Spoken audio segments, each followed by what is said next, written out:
Election 2011 coverage on Manx Radio. Brought to you by PDMS. To Peel now, and fifth general election candidate for the town. Arran Kaighin runs a business there. He's making his first venture into politics. He only announced a few days ago.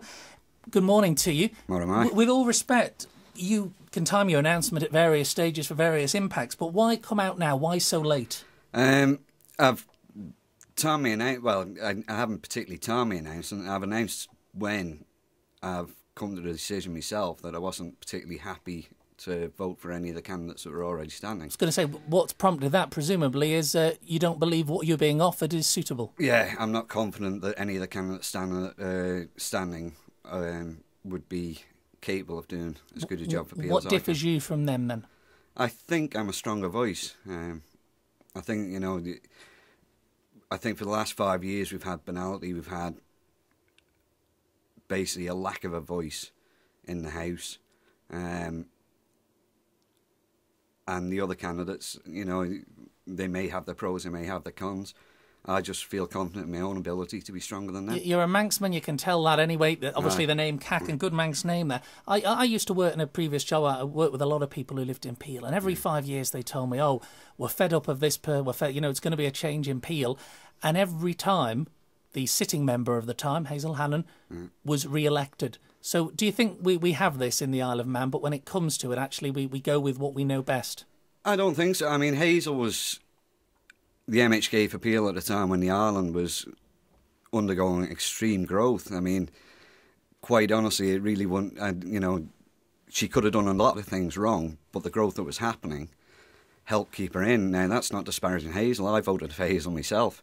I thought she was very good in a lot of ways.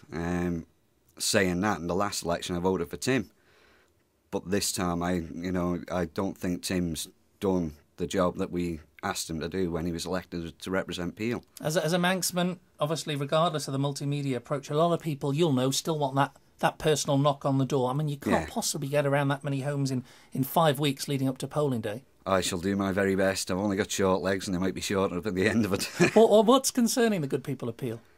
I think, it's the obvious things. I mean, we've had the situation with the VAT. We've had the farce over the reciprocal health agreement.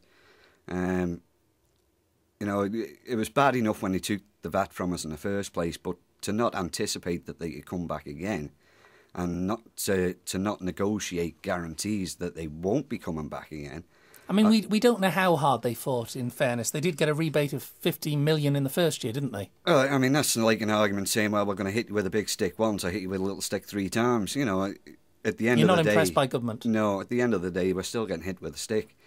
Have we not got enough strong voices, in your view, do we bow down to demands from the UK too easily? I think we have been guilty of bowing down. I think we've been guilty of not anticipating moves from the UK. At the end of the day, we've known for a little while now that their economy is in a very poor state, and it's easy enough for them to look over the water and see us doing well and think, we'll have a piece of that pie.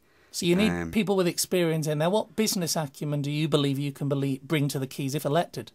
I think the most important acumen you can bring to the Keys at any point is common sense. I stand and fall by decisions I make in my own business. If I make the wrong decisions, then my business goes down the drain and my family does without. So I think... Is that a suggestion the government's been throwing away resources on wasteful projects? I believe they have thrown away resources on wasteful projects. Shouldn't all prospective MHKs serve a community by having some years of experience first on a local authority? I don't really think that's relevant. I think central government has... It doesn't give an insight.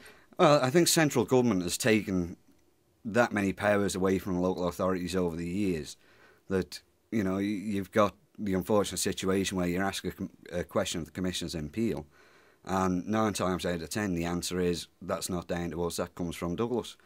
Well, if that's the case, what's the benefit of standing on a local authority? I mean, a lot of names put their names forward for this well-paid role in Tynwald. They've had no grounding whatsoever in the structure of government, so what makes you different?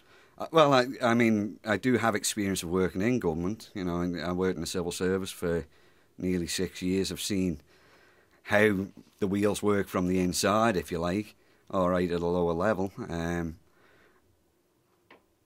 At the end of the day, the Isle of Man needs to be treated as a PLC, we need to be a profit-making organisation, and we need to look out for ourselves. We are making profit, aren't we? We have been making profit.